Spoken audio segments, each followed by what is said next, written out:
All right. So, hey guys, welcome to another episode of Rough Talk VR. We got a real special one here. We're joined by an artist who's a little ahead of the curve here, transitioning to virtual reality a bit. We got a gentleman named Philip Noyed. So, do you mind telling us a little bit about him, about yourself? Well, hello, everyone. Thank you for having me on your podcast. I'm really excited to be here. I'm a lifetime artist. I started with ceramics. I went into filmmaking and photography, and then moved into doing light art. In fact, right now there's a TV show with Demi Lovato that has one of my art pieces, a rainbow pyramid, that is being broadcast by NBC. And then I was always very interested in different ways of doing interactive art. And so I started creating paintings that were 3D. You'd actually put on chroma depth glasses that would allow you to see the colors in different planes. And then somebody told me about VR, and it's like, well, I want somebody to go into my painting. And so I made my first painting that allowed people to go inside of it in a VR experience. And with uh, the Quest, without a wire, people could actually crawl around on their knees. I actually had a politician on his knees for the first time in my life, enjoying my art. Anyway, I moved beyond just doing a small art installation to doing giant tilt brush paintings that are now in the Steam store. So, real quick, because I mean, you're like probably the legitest artist I've ever talked to in person. How is the transition going from the work that you've spent your whole life doing to now saying, okay, I'm going to take this into a like living 3D environment? Yeah. So, because anybody who can see the video will see you got a beautiful studio there. You have all of these beautiful 2D paintings. You got some 3D sculptures as well. Uh, but yeah, what's the difference between that and Yeah, designing in the virtual world? So this is an installation I'm showing on the screen of a mobile that actually is a light box that becomes a mobile in the Minneapolis St. Paul airport. The biggest difference is that uh, when you have to make things in reality, there's structural engineering and there's costs and there's a big team that needs to install it. When I'm creating things in VR, I'm able to kind of scale the world up or down from the size of a squirrel to the size of a dinosaur, and I can create whole galaxies of art that I don't have to like get a cost estimate about creating a planet that would be like 40 feet wide by 40 feet wide. I can just make it. And it's alive with light and color. So, as an artist, my imagination is the only thing that holds me back from making whatever I want to make. And that's really liberating. so for you, yeah, for you there wasn't a curve at all. Then it was just the ability to just unlock the mind even more. Yep, not have cost be a barrier or anything like that. That's amazing. And Yes, we sorry, I didn't mean to cut you off. You can keep going. yes, like I studied Impressionism, and so like with Impressionist paintings, you're essentially dabbing colors onto a canvas, and it's static. All those even Van Gogh is like static, but what I've done is with my Neo art space that I just created, it has 40 million triangles, which are voxels. They're X, Y, Z axis, and so if you think about like an impressionist painting might have just, 1,000 dabs of color, like I've made something that has 40 million. And it's really quite phenomenal to see just what you can do using impressionist techniques within VR. So yeah, you kind of referenced that you have a new VR project dropping now, the Neo Art Space. Do you want to tell us a little bit more about uh, We what did that we is? did Yeah, get to we did get to sample we that. checked it out ourselves, but let our visual our listeners and our watchers know. Yes, Neo Art Space is essentially a light art experience that is in the middle of a galaxy that I created. So you go through different light experiences, all are distinct. Then you go through a black hole, and then you enter into basically a galaxy. where you can walk through planets and you can go through different radiant forests. And it's just a giant art experience. Basically, what I really wanted to do is like, there's a lot of people doing small art pieces in VR, and museums are out there and they're creating like museums where they're putting art on the wall or sculptures within a museum experience. And I wanted to rethink just how art could be presented as an entire entertainment experience. So Neo Art Space is essentially that. Yeah, and it's quite the visual I was gonna experience. say visual might be an Yeah, understatement. it's very psychedelic. When I walked in, that was kind of my first impression. I was like, "Holy moly!" Just walking around, you travel through it, like you said. There's these different rooms, and I was checking out a demo version, so there were parts that were kind of like gated off, and you could kind of see in the distance, but you could see that there's more there to come. Holy moly, is it just quite the visual walkthrough to do. So, what's the full plan with this in terms of systems it's going to be available for? Is it just going to be PC VR? Is it going to be something we'll see on the Quest? Uh, what's the full plans with Neo Art Space? Because it was quite the the demo was quite the experience to walk around, and I was like, holy moly, this is pretty trippy. Well, I started with a vision, and then I created this entire galaxy of art. And there are 30 different experiences.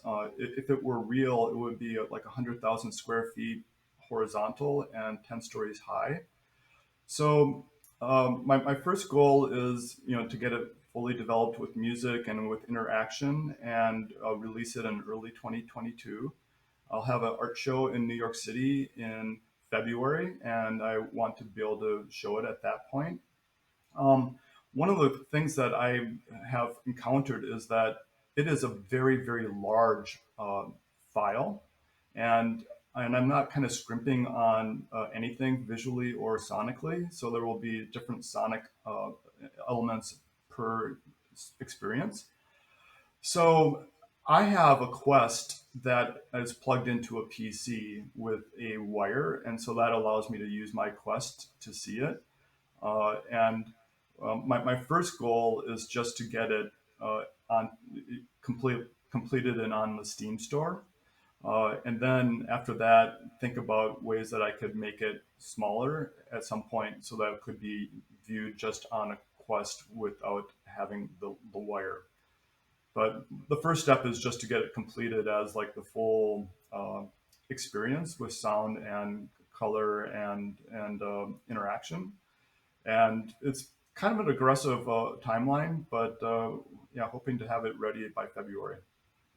Oh wow, Yeah, yeah, no, that is pretty aggressive and it's for such a big project. I wasn't expecting any interaction or anything like that based off of the demo. Just the visuals alone was quite something. So some added audio sensations and some physical interaction is gonna you know gonna expand that even more. That's gonna be quite something. Heighten might be the word to use. Yeah, Heighten the that's experience. that's gonna be quite something. I'm Well, I definitely want excited people for to be that. able to touch like an ember and have a butterfly appear, or have a UFO appear that they can touch. And there are interactive artworks as well, like where you can use your controllers to move pixels around. And you can also go in there with friends. And so, like, essentially, the three of us could all be in there walking around and talking and playing with the art experience together.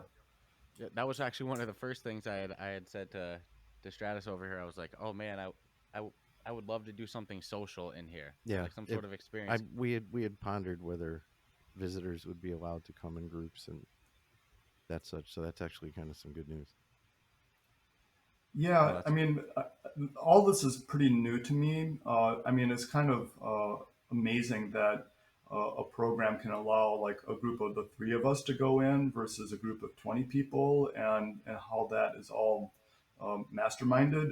I'll have to figure that out.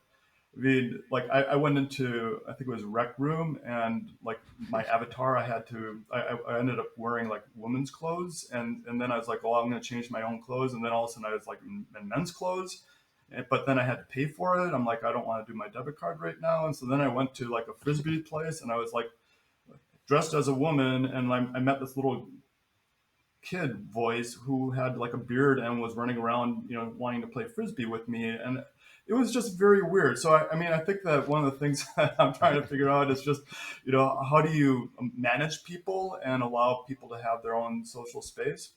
But one of my favorite VR experiences is the Museum of Other Realities. And they do have conferences and they talk about spatial sound, or they had the people who created Tilt Brush come and do a conference. And I think that there's a lot to allowing people to come and be able to participate in social activities.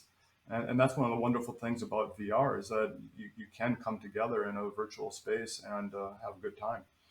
Yeah, I think we could do a podcast entirely on Rec Room. everybody's bad first rec room experiences. I made it the first time we ever loaded in. I made it 30 seconds in the Rec Room. I heard what sounded like literally a schoolyard of children screaming and yelling, and I'm like, I'm out. I'm I'll out. come back at late night I when don't. these kids are in bed. I don't want to play any game that'll get me on a list for playing it. No, So no, but it's got a cult following and everything. It's something like the official that's because it's a room, crossover multi-platform. and it's free. It's free. It's free on the Oculus Quest and other platforms too. So it's like, let's stick to art. yeah, I think that so like something like art versus something like Rec Room with these very cartoony avatars and just like childish marketing appeal. Yeah, I don't think that something like, an art space project would even attract a little kid to go into it. I mean, but If they did, they would nope out of it maybe in about 30 seconds. But at the same time, being a kid, when I was little and I had some free time, and my parents would say, is there anywhere you want to go or whatever? We lived in Connecticut, so I would go to the Wadsworth Art Museum and check out the art pieces. So I mean, I was a little kid who had an appreciation for art and loved museums. Well, exactly that. The kids that But do go I into wasn't it, allowed to act a fool in a museum or an art gallery. I had to respect the rules of the museum and the art gallery. And if it wasn't a children's museum, then you knew it wasn't going to be hands-on interaction. It was more visual, and art was never meant to be touched unless it was an interactive art piece. which this will be though, so that'll be interesting. Yeah, so I mean, Well, I'm torn on the one of kid my thing, but one of my inspirations is Disney World and Tomorrowland, and Walt Disney really focused on family entertainment, where people could be inside the experience, and while I want anybody who appreciates art to be able to enjoy this, but I also think that like a family, like when you were in Connecticut, like a dad and a kid can go in there and they can like experiment together and be in a safe zone. I think that's would be wonderful. yeah, I love the concept of VR museums and VR art, because let's be honest, not everyone's ever going to get to see these pieces, but the VR platform allows you a much more immersed experience. To, at least if you're looking at like the Mona Lisa, you probably see it better in VR than you ever would in person, for how close they'll let you actually get. But so I've been blown away with this, and I never thought of like the art aspect until we started With brushwork. with brushwork, and then I was like, oh my god, I had no idea that I enjoyed dabbing paint onto a canvas. I'm a hack, okay? I don't profess to be any. I mean, I'm still making my own art, but it's like nothing I would ever claim to be art. But it gave me this like, I'm like, wow, I had no idea that it was this much fun. No, yeah, we've definitely been on a little bit of a VR art kick. Yeah, 100%. I can't avoid it. So it's like to see like real, because that was one of the things I want when we even talked to developers before, and not all these developers are actual like Professionally artists. trained, and Yeah, they've spoken and relied on real artists to give their input, but they're not, the art was never their bread and butter. So to see real artists now going, okay, this platform, this, we can do something with this, and then people are going to start seeing things that they never, your brain can't imagine what this guy's coming up with. I certainly couldn't. I mean, time and place in my life I might have seen some of those effects, but I Mhm. definitely, to have the vision to see that in one's head and be able to create it in real time. And I mean, kudos to you for being a genuine artist coming to the platform. Yeah, like I said, staying ahead of the curve. I think that this is going to Jeez, be yeah. the future. No cost restriction besides the cost of the hardware. I think that's the biggest thing. When we were reviewing brushwork, we were like, something that I think stops a lot of people from even dabbling into art is like The expense. the expense, the cost of materials, and everything like that. So to completely restrict that, or like not restrict that, take that away is it's amazing. Or even like the cost for what's being worked on now that's going to be released in February. It's like, what would the actual cost per dollar be to put on such a production? Be millions. You're in the tens of millions of dollars for the absolute scale, and the scale could be endless, right? I mean, it's your universe, so it's your creation. I'm just amazed. I'm blowing smoke because I've been excited about the whole art thing now for a while. So Well, I, one of the things about art is that when we're kids, we're all artists, and in part because like creation is play, and I like syncing up the idea between play and creation. But kind of as we get older in school, we start trying to be perfectionists and doing photorealism, and then like people get very judgy about whether they're good or bad. And then one of the things about doing art in VR or on the computer is that you have the undo. You can just like you make something you don't like, you just hit undo, and then you keep going forward.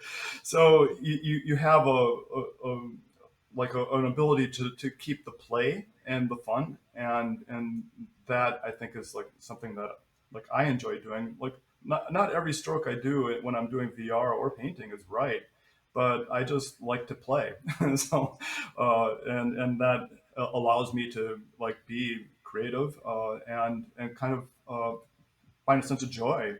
And also one of the things I think that we like I heard on one of your other podcasts is that, or on a podcast recently, is that we can get into a flow state where we're creating things and feeling like really concentrated. And so I can go into VR, into my tilt brush program, and I can be there for like 3 hours, and it seems like it's about 5 minutes. And so uh, that's flow states are really quite powerful. Like comedians can get into a run, or like a runner can get into a runner's high. As a painter in VR, I can go for hours, and then I come out and it's like, I tell Rachel, hey, I made an eclipse tonight, so it's like, like when you're making an eclipse, you have to like spend the time to do it, and all of a sudden you have a beautiful eclipse. And so, but it takes time. Yeah, I love the fact that like designing art in VR, you do it in VR itself too. It's not like something you're doing behind the computer, right? You're designing the art with the no headset tilt on. brush. So I mean, that's in. That's Well, in. That's actually, I had wanted to make Neo Art Space as an actual terra firma experience. And so I built out my vision using a PowerPoint with like lots of images. And then with COVID, I thought, why would I try to get the millions raised to do in a real place when I could just do it in VR? And so, you know, and that then I focused on how do I make it and make it a compelling experience, and then how do I actually, bring it to people around the world. Um, and it turns out that VR is actually a very effective way to bring art to life, and again, without the cost and without the limitations of structural engineers and everything. So um, I don't think that what I've created could ever be made in real life, as amazing as it is, because the lights are pulsing, and like the technology of like LED lights and so on is still evolving. It's not quite as amazing as what you can do in VR yet. no, and there was some, walking around in there. There was some emotion inducing parts where not anxiety, but it was like, oh man, this stuff is intense. It was I imagine that would be very hard to pull off, not in virtual reality with the full immersion. So I agree on that 100%. And something I love that you said earlier too is like the no judgment thing. Like Yeah, that that was true. yeah, like that's something that we were big on about, doing stuff in VR, artistically. It's like you do stuff in front of people and you always have that, Shame or that input. Even if nothing's being said, you're going to create it in your own head because that's how humans are. To be able to do that with, something that only you can see in the moment that you're designing it, there's no way that anybody can have any opinion on it until you're ready for somebody to have an opinion on it. Is That's amazing. It's so unrestrictive. I I think really that think that. it's Sorry, I was just gonna say I uh, really think VR art is gonna be that's the future right there. Well, I think that with fitness too, like if you go to a fitness class and you have body challenges, that you're looking at everybody else's body, and if you're doing supernatural or like a different Beat Saber, you're just your spirit. You're not your like you don't have to like be focused on your body image. And I think that for training, like you can be completely immersed in an experience that allows you to be focused in a way that if you were doing training in reality, you might be looking at your phone, you might be doing other things. So there's many different ways that VR, across all industries is very powerful. Another one that I'm really particularly fond of is the way that people in healthcare, like say somebody's getting chemo, they could put on a VR headset and not be in the kind of uh, electronic beeping, intercom space of the hospital, but they could be like a neo art space where they're like just in this delightful state. And it's been proven to reduce anxiety and reduce the need for painkillers. And so I just find like just this endless canvas of amazing things that VR can do across many different industries. Yeah, it really is. I totally agree. It's like an untouched gold mine of potential. Are you a big fan of doing VR fitness yourself, or do you do like a lot of the Um, supernatural and stuff, or I like researching about different ways that VR can be applied. Um, what I like to do, especially during this pandemic where I couldn't travel, was like do Google Earth. And I used to live in Japan, so I go to Mount Fuji and I fly around, and then I go to Kyoto, and so that's kind of my jam is like traveling via VR. Um, but I haven't done a lot of fitness. I have to be honest. That's right. You get enough exercise doing your pieces. it's just, yeah, and it's funny when we first came across you. We were searching you up a little bit. We're like, oh my god, check out this artist Great uh, video. working in VR, and we came across an interview where they were kind of like highlighting you a bit, and you were Yeah. swinging in your studio on a swing, and I was like, oh man, we got to interview this guy. This is a no brainer. I was like, this guy's a cool guy. Yeah, that swing was fantastic. It's great to be able to be free of gravity. And if you ever have a block, you can just like hop on the swing, and all of a sudden you're like skateboarding in space. And then I have my 3D painting, so I can put on my 3D glasses, and then the colors are floating around with you. So it's completely a liberated experience of art and kinetic motion. Yeah, what I read about a lot of your pieces, and the one thing that sucks is we can't appreciate them on this end because you actually have to be there and put the glasses on to get the full benefit of the 3D art of it. But the pieces look great. I did also see the one that's in the airport. That looked really nice. And So how long will it be before people are now commissioning for VR art pieces for their establishments? Or no, I can see it coming because I mean I can have things in my head, but I can't apply them to the art world where other people can. They have those visions. They have that ability to see the picture in their head and instantly be able to perform. I can't do that.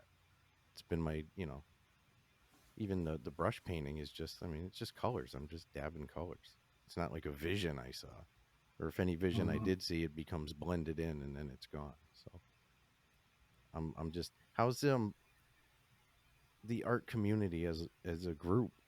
I mean, I know you guys talk and all that. Are you seeing more people who are now paying interest to this because you're getting involved in it and taking some steps? Well, I've been fortunate that there's a VR arcade that's close to us, and they've been really good at facilitating all of us or early adopters and artists and technologists. And so, we've had meetups there. They also provided the means to, let me start dabbling in VR. And uh, I think that there's a small but growing community. I think that one of the things I keep hearing about is that the content isn't there yet, and one of the things that when I've looked at content, there's a lot of first-person shooters and there's a lot of uh, you know kind of strategy games and so on. But what I'm hoping is that by providing art and really beautiful music, that provides an entree for people to have an experience that isn't the typical game. It's really fascinating for me, just as a artist, to be on a game platform because it's like, is it a game? It's an experience, No, it's an and experience. and then like I try my heart out to make it to be a unique experience, but then like I've been learning about algorithms and you have to be like something else, and I'm like, wait, I'm not like anything else. And so that's been kind of a fascinating way to think about it. And so I think that, I know I'm kind of taking this on a different riff, but, when I'm trying to get this out into the public, there's like the art connoisseurs and the families who like to go to entertainment experience, and then there's gamers, but the gamers are like the ones who are really, you know, you know, in depth and already there, and they're just an amazing block of people, and I'm learning about that as a whole new learning experience for me. So yeah, one of my favorite things to ask in these interviews is like, what was your first experience in VR? Like, how did somebody convince you Put this on. yeah.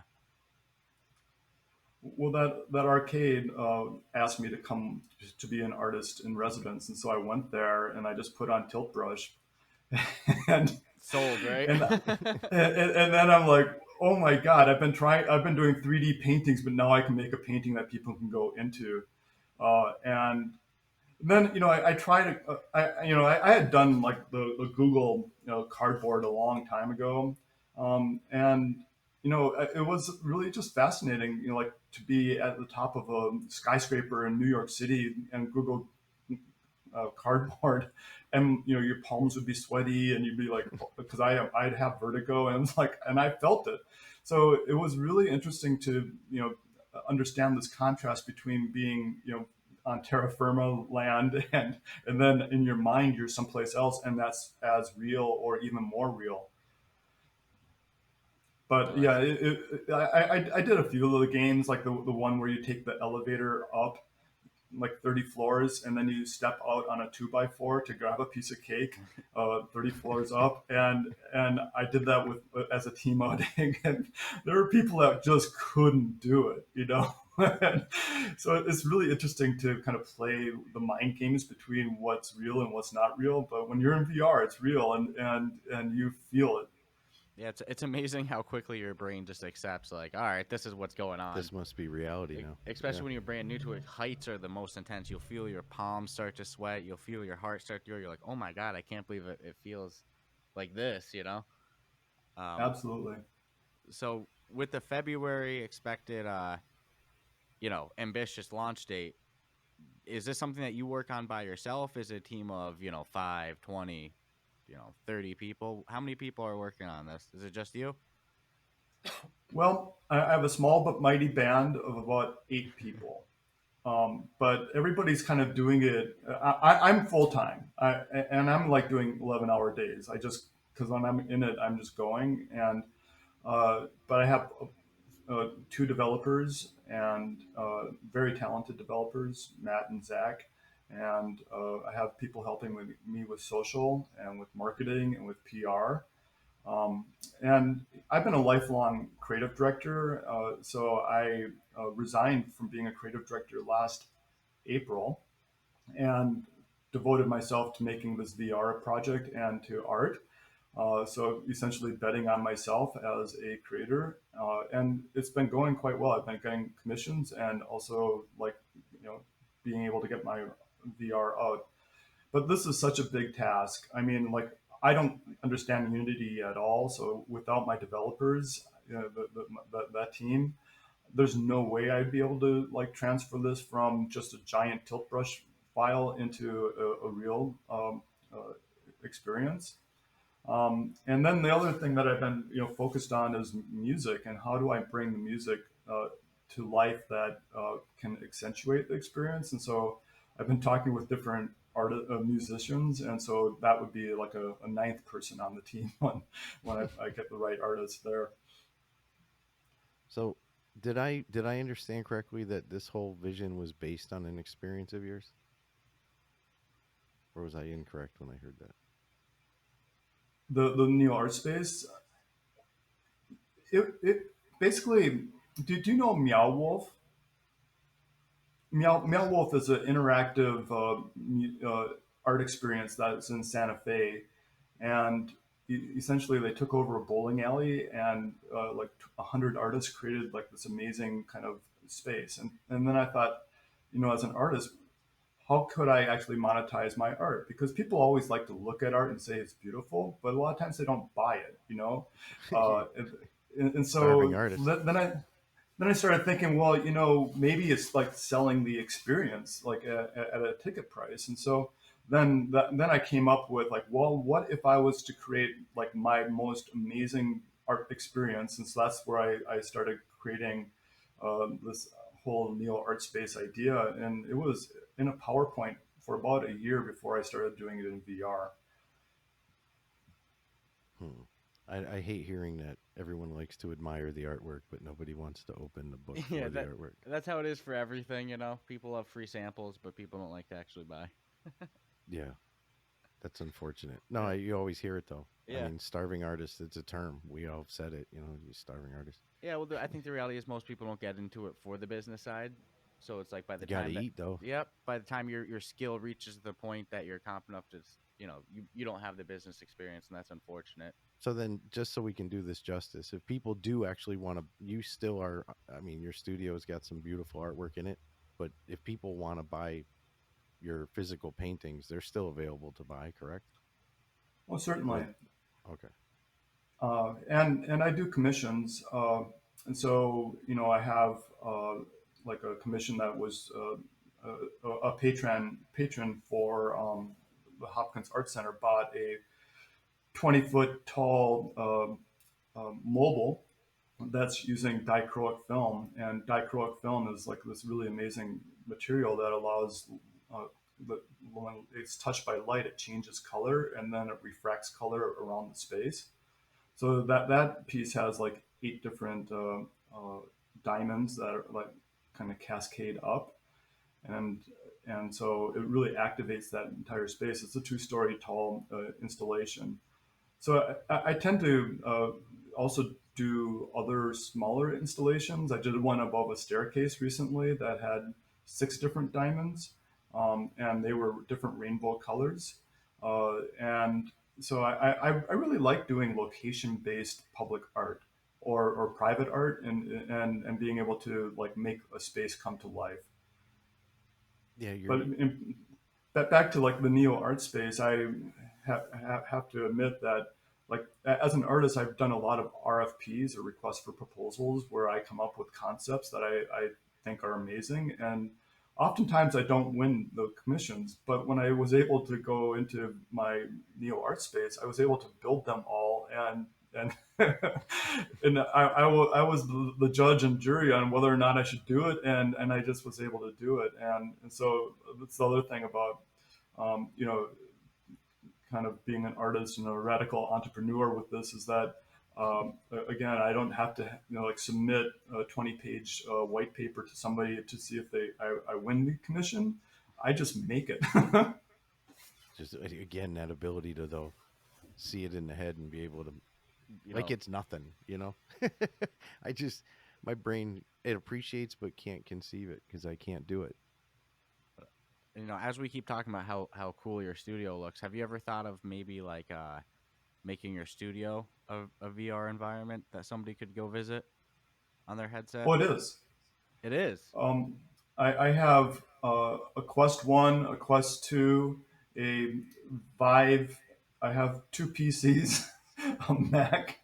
I mean, this is fully functioning as a VR space, and I've had a lot of people come visit to, you know, way back as my experience as a creative director, user experience is a huge aspect of everything, like for web design.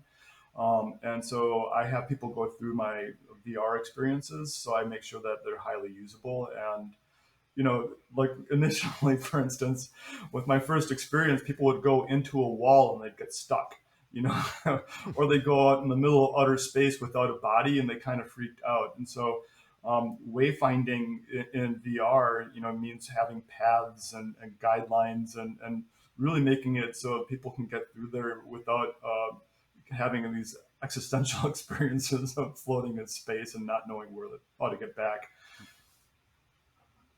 The learning curve glitches. We've heard many of those from different developers.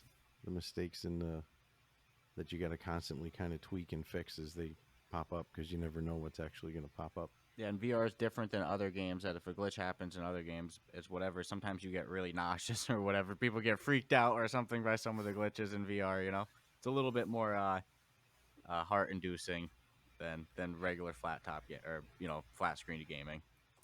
Yeah, So I created this glitch that's like a chroma color that was just like a wild white, red, orange, yellow, green um thing that was just like vibrating, and I made it 30 feet long. And one of my developers, Matt, said, "Hey, you know what? You could like give somebody a heart attack in there." So, and like yes, strobe lights can be bad. So, like for accessibility, I actually moved them out into space so that they're still there, but. And if you want to, you can put your head into it, but it's your choice. And I'm not forcing people through a 30-foot long, chrome color, hypercolor space. But accessibility and making sure that it's safe is another consideration to have. Yeah, VR is a whole different different animal than just looking at a screen. Just because of how immersive it is, yeah, it's people intense. move, they jump, fidget, Yeah, whatever. even in that plank game that you were talking about, I've seen some crazy videos where people People like crying. or people jumping through like their TV and stuff like that. Like they go to make the leap. Oh, and jump forward. Yeah, Yep. or face plant and stuff like that. It again, it's amazing how quickly your brain That's just the brain again taking over, it putting just you in the. accepts. It's just like this is But real life now.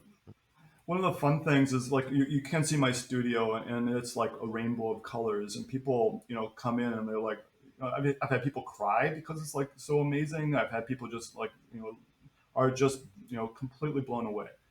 But then I put them in VR and they go through Neo Art Space and they take off the VR and they're like, "Well, I'm just in the studio. What?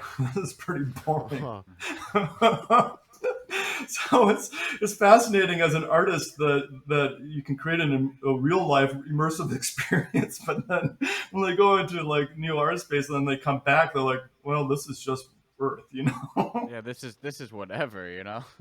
I swear it's because everyone wants to be. They want to go into that. That As as deep real as into VR. possible. Yeah. I always love whenever I have somebody try my Quest for the first time and they take it off. Like that first look in their eyes when they take it off, their eyes are like bugging out. It's like uh, a quick second of an inability to differentiate. Like it's almost like the real life is a little lackluster when they take it off. They're like, "What the hell?" Yeah. Right. That's our great escape. As deep as we can go. So do you still do so I'm curious if you're going to integrate both of them. Do you do like galleries and stuff? Like show your artwork at galleries or Yes. Well, so I built the Rainbow Pyramid in Sedona for this TV show that Demi Lovato is in, and so that was in a vortex in Sedona, and so that's on Peacock right now. I have an art show coming up in February in um, New York City. And then I have done two different concepts, one for the St. Paul Public Library and then another one for an e-gaming place. So I'm constantly making concepts and art, um, but my primary focus right now is the VR. But then it's like because I'm a multimedia artist, like when I do the show in New York, I want to have my light art as well as have VR and be able to have like both the real light work and then the VR and be able to kind of make it a show all about all the different ways that you can experience art. Yeah, I was hoping to hear that. That's exactly what I was hoping to hear. That the physical artwork would come, and you'd also get to then see the universe. I'll just say that. I'll say it like that. The universe, the psychedelic universe. Trippy universe. No, it's just amazing the way people think. Again, I'm always drawn to the. To the creative mind. I don't even know if I can think as vivid and as yeah. I don't think my brain can do it. It's pretty blown away. So I like to ask people, regardless of what they do, because we all get free time. It doesn't sound like you're getting a lot of free time, but what do you actually do in those little bits of free time? What does a guy like you do? What do you? I mean, Um, I'd say a hobby, but I'm guessing no hobbies. well, actually, I'm a gardener, and I've had like the most amazing, tomatoes and zucchini and squash. It's been a very prolific year, so I like to be grounded and I planted 400 tulips and daffodils and crocuses last spring, but the squirrels decided that it was a buffet counter, so they decided to eat all of them. So I only had a few crocuses come up, but I also like to go biking and kayaking and canoeing and sailing. So Ooh, I tend to be an adventure sport person. But my biggest thing is I love to travel. I was able to see like the Dale Shalhoub show at the Boston Museum after I ran the Boston Marathon a few years ago. And I love going to New York and going to galleries there. I find that every time I see art, it expands my mind. I went to Denmark, for instance. My daughter lives there, and I went to the Louisiana Museum and I saw Pipolati Roost show, which was a multi-room immersive art experience, and a Yayoi Kasumi Infinity Room, which is like a room of mirrors with lots of lights that like two or three people can go into at a time.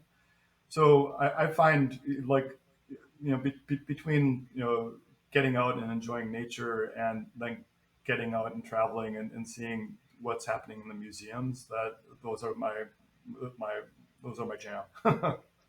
gotcha. Either nature and art, that's a good mix there. They kind of inspire each other And too, you know? both are very They're- meditative. Yeah, very relaxing.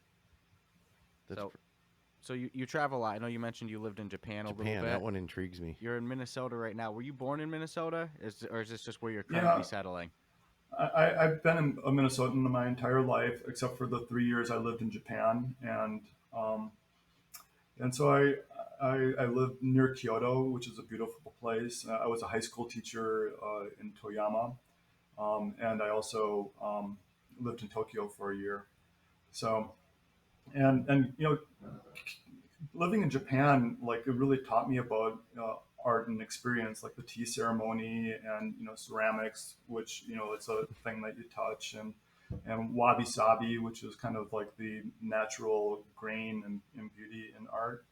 Um, but Japan is like this fascinating place where both it has this long tradition and it also has this amazing technology that is cutting edge in many ways.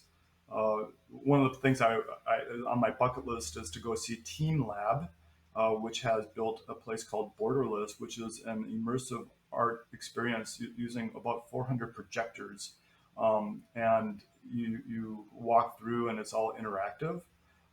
And so that's something that they brought to the Pace Gallery in New York City, but it's just fascinating that they have been able to get the wherewithal to build these amazing, real life immersive experiences there. So one of my goals is actually to go back to Japan next fall and spend some time there. I've heard it's an amazing country to visit. Absolutely amazing. Beautiful. I heard the tradition is a lot of people take back some of the traditions that they've learned. I mean, you were there 3 years, so you probably Yeah, got it's kind of everything. crazy. Like you hop on a bullet train and you're going, 120 miles an hour, and then you land in Kyoto, and then you go to a mossy garden, Zen garden that's been there for 700 years, and you're there with the birds. So Yeah, you kind of travel through time when you're there. It's fascinating. yeah. It seems like that they balance the technology with nature very well. Uh, Here it seems like it's either all or the other. All in. Yeah, Yeah. it's either places are very rural or very you know yeah very city like and everything like that. Whereas Japan, it seems like everybody balances it a lot better. Somebody who hasn't been there. No, I've just seen the videos and people who I know who have gone, and I haven't had anybody ever even imply that it wasn't worth going. Matter of fact, I have a couple people who said it's a must to go to place. You have to see it to believe it. I'm like, I mean, oh, okay. there are different areas of Japan, certainly. I mean, it's a fascinating country. I said that word now a few times, but it's the size of California, but has half the population of America. And when you're in Tokyo, it's like Blade Runner. It's like like the just concrete and big LED signs, and the press of people is like you can be on a train and have 25 people within 5 feet of you, or you can be like up in the mountains and see mushroom farmers that are wearing clothes from like 2 centuries ago. So I mean, it does have all that, and so you can kind of find your own experience when you go there. Yeah, I'm definitely down for a trip to Japan. Yeah, So that's one of my bucket list places. That in Australia. yeah. Australia seems like another good one. Yeah. Good culture people. But hey, hope you can make it out to Japan next year. Hope pandemic continues to Freeze up. Everyone's yeah, doing. and you're Yeah. you're able to make it out there. Hopefully you're not gone for 3 years again, just so we can continue to see these projects happen domestically and everything like that. But Find the Well, immersion well, and well, ju- the cool just thing a is moment. that with Wi-Fi you can do uh, work anywhere. You don't need to be um, in uh, an office anymore. So no uh, virtual work environments. I mean, they're becoming more real. and actually much more productive. I feel that I can be super productive and not waste time in a car going to a place to work. It's been very nice just to um, be well work at home person. Yeah, I think the liberating word comes into play again. Things can be very liberating. Sorry, we had a little we have a podcast pooch that likes to make an appearance now and then. Yeah, no, he thought somebody was coming home. Nobody was coming home. So this event, you're going to be in New York City in February, Yep. and you're going to have an event for this specifically. Yep. Okay. It'll be like a two week show, and yeah, but right now I have a Discord community. Actually, it's a very small community, but people can go to my Discord site for Neo Art Space, and they can ask me questions or be observing the development of this. And if they have questions as somebody who wants to be a future game developer or artist, I'm happy to chat with people online. And then, really the focus is uh, the Steam site right now, and right now this week there's the Steam Fest, and so people can go out to Steam and do a demo, and it can be either on their computer or they can use a headset. It's a PC headset, so that way people can see it. Otherwise, like I'm on all the social areas as New Art Space, and it's been fascinating. Like I'm figuring out.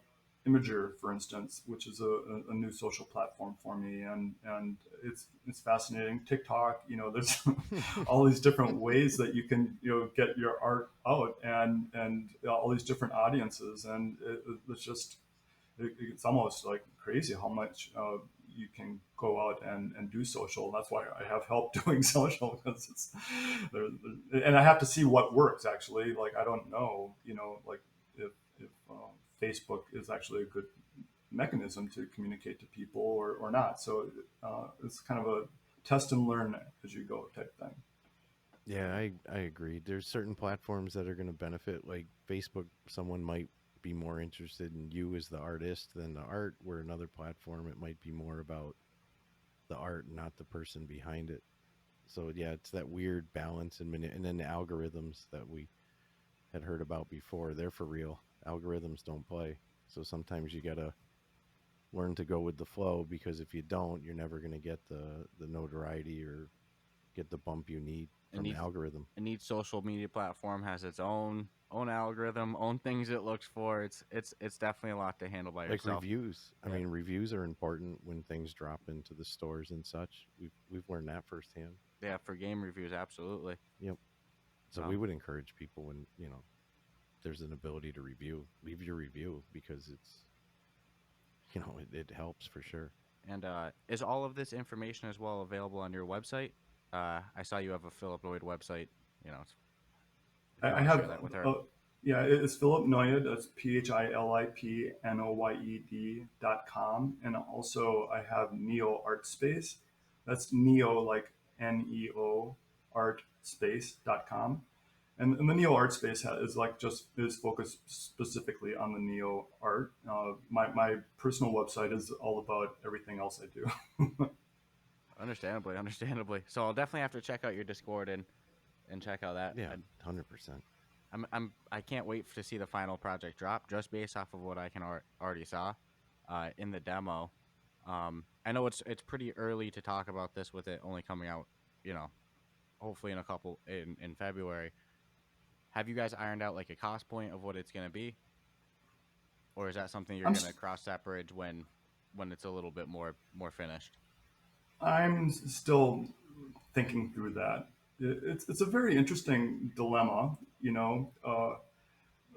just because there's premium pricing because it's a premium product, and then there's different price points, and so I haven't made my final determination.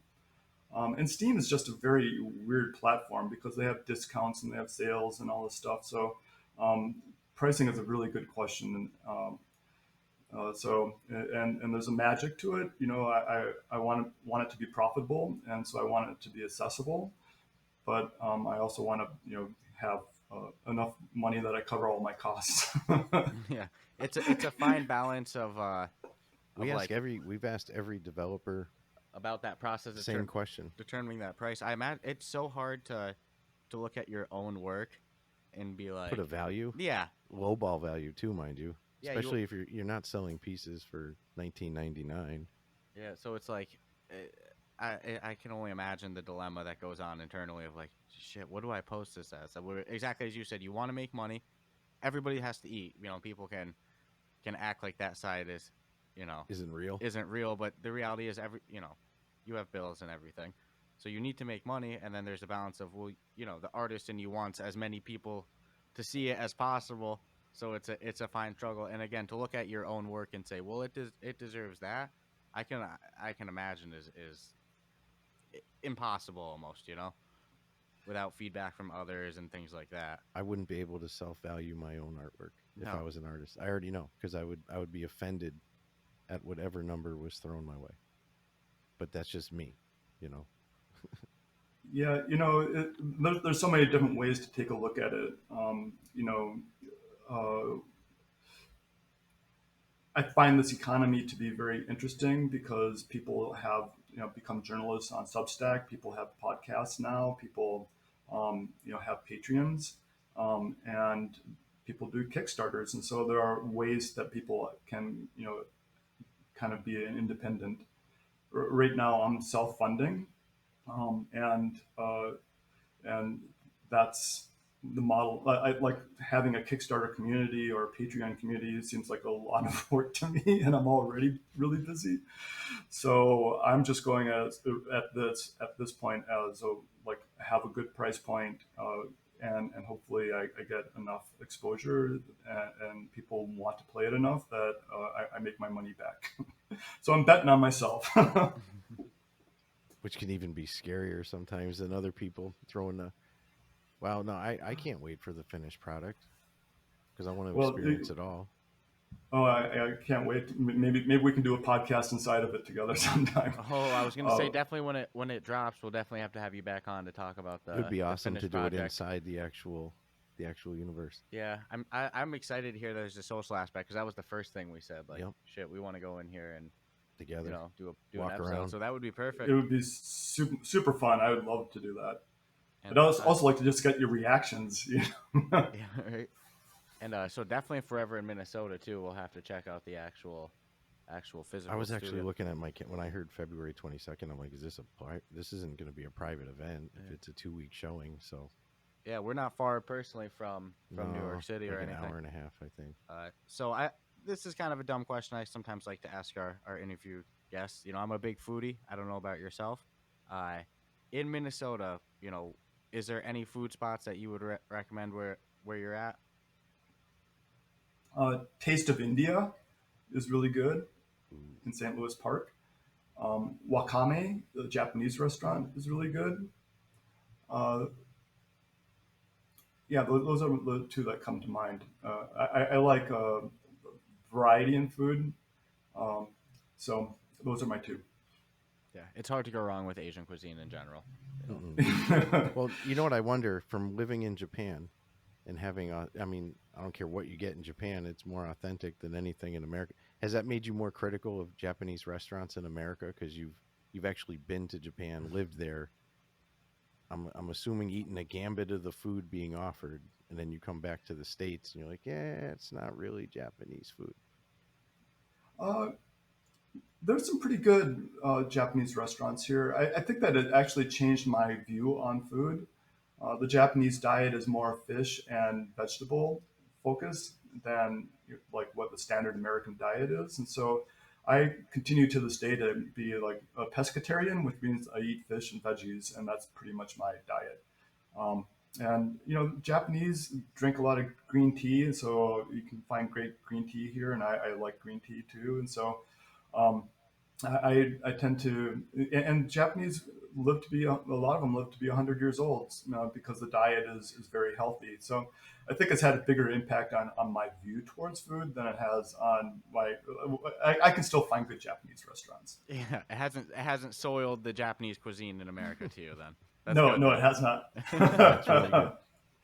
Perfect. So Philip, I can't wait to check out this experience when it drops. We'll definitely keep an eye out in February for Have to, yeah. the New York event too, and hopefully when this hits the stores, I hope we can have you back on and maybe do a podcast inside the actual experience itself. Yeah, That'll be amazing. that made me That would excited. be amazing. I really appreciate being on your podcast. I feel very humbled and honored that you invited me. So thank you so much. Yeah, no, We're the grateful ones on our end. I mean, I know we watched that video. I think it was a PBS video, to be honest. PBS, maybe NBC. It was some. And I was like, one of wow, the this major is ones. probably one of the most legit artists we'll ever speak to. Yeah, and like I said, seeing you on the swing, I was sold. I was like, all right, free spirit guy. Yep. Oh yeah. Doesn't Just seem like he's gonna be pretentious, anything like that. nope. Seems real laid back. I was Nope. like, this is my type of I would interview. encourage people also listening to check out the actual. I mean, I know this project's being worked on and it's huge, but check out his actual, personal website. Yeah, when you go to you have a lot of your artwork listed on there. Check it out. And if you Google his name, yes, you will definitely see the piece that's in the airport that shows up as well. No, I'm just amazed. I like the works. I do want to see these works in person sometime in my life, though. so we'll So definitely have to we'll make that trip catch out where there. they're. We'll catch it somewhere. Might come to Boston someday, right? You never know. I would love to show in Boston. That would be fantastic. Boston's got a pretty big art community, or Northampton, Mass. Yeah. There would definitely be something there. Anyways, I digress. But no, so we're really grateful on this end because we know the one of the things of asking what do you do on your time off is knowing that it's probably limited, and everyone got to hear that in that limited time there is a chock full of things that you could actually do on your time off. So to spend an hour with us is It's huge. Yeah, we're definitely super grateful. Well, I love talking about art and talking about VR, so this has been really fun for me. So thank you. Perfect. So we'll let you enjoy the rest of your day before it's nighttime and there's no more nature activities or anything like that. And hopefully we'll chat with you again soon, Philip. Thank you. Sounds Philip. good. Be well. Talk to you later.